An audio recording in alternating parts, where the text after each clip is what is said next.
Well, good evening. We just completed our second ever Valley Ghost Talk at the beautiful Old Orchard Inn this Saturday in April. We're learning a lot.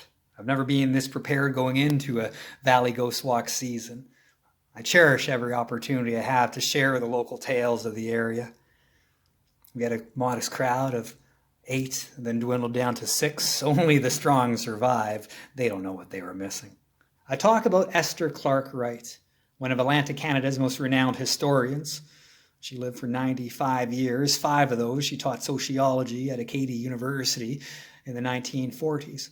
In 1957, she wrote the Blomidon Rose, the title taken from a verse in Longfellow's Evangeline poem. It's a somewhat autobiographical book, a recount of this beautiful Annapolis Valley. It's a poetic time capsule of what life was like in the 1950s. Clearly, she met some tourists down in Digby who did not share the same zest for this area as she did. Well, this is how the first 4.5 pages go of Chapter 2, The Blomidon Rose, 1957. One summer day, on a Digby boat, I fell into conversation with 2 American tourists. They had been advised, they said, to drive down the valley. And they had done so. They seemed very doubtful to whether they'd done well to take the advice. Apparently, they'd not found the experience to be very enjoyable or inspiring. I felt so sorry for them. They had missed so much. They too had left Wolfville in the morning, but they did not see Willow Hollow, where the little stream making its way down from the hill has been dammed, and they are skating on a December day. They did not see the sign, Greenwich settled 1761, or the road across the Dykelands to the Cornwallis River Bridge to the lovely little village of Port Williams, where the white church spire catches the morning sunlight. They would not have known that the road would have taken them on to Stars Point and Town Plot, with all their historical associations, to Church Street and Hylleton Street, to Jawbone Corner and Canning and beyond to Blomidon. They did not see the dikes, following the curves of the river, the red mud banks on the riverside, and the flowered spangled grass on the meadowside. They had no conception of the importance of these winding walls and of the disorganization of the countryside when there's a break in the dike and the tide comes through.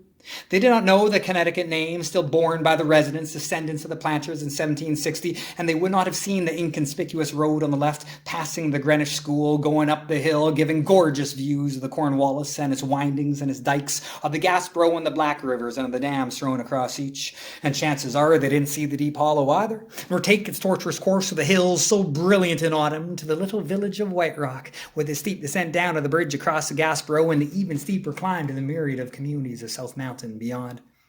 Even if they saw the golf course shared by Wolfville and Kentville alike, they would not have known how the waxy blossoms of the trailing arbutus are to be found in the spring beyond the fairways at the edge of the woods.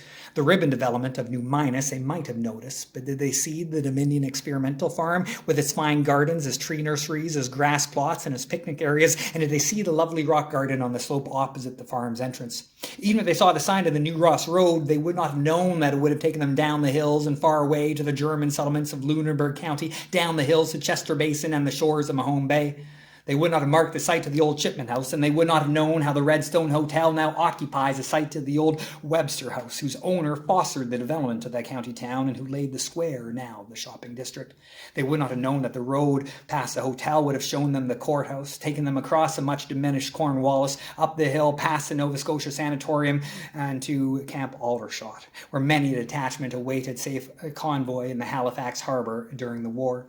They would not have known Centreville and Lakeville and all the lovely villages, and of the road up and over the North Mountain to the tiny ports of Baxter's Harbour and Hall's Harbour on the Bay of Fundy shore. And they would not have known at all what Kentville is like on a Saturday night when the folk come in from the farming villages and down from the mountains for the weekly shopping spree and movie. And chances are unseen travellers did not even admire the stately elms of Kentville's Main Street or its dignified houses, nor so much as even guess at the sprawling suburbs going up the hill and out of sight.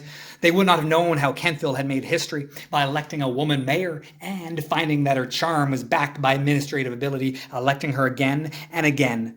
They would not have known what a triumph it was, get the road rerouted at the western edge of town so that it no longer crossed and then recrossed the railroad tracks, following the river through a low-lying district often flooded in spring and autumn, but went safely up over the hill instead. They would not have seen the hospital or the community park or the playground, the wayside china shop, the community club, the flying club at Cambridge, the game preserve, the electric lights in the villages and farmhouses, and understood the significance of all these sites of growth and progress of life in the valley. Rest assured, Esther continues on her road trip all the way down to Digby, painting such vivid imagery the entire way. Thank you, and good evening. Go well.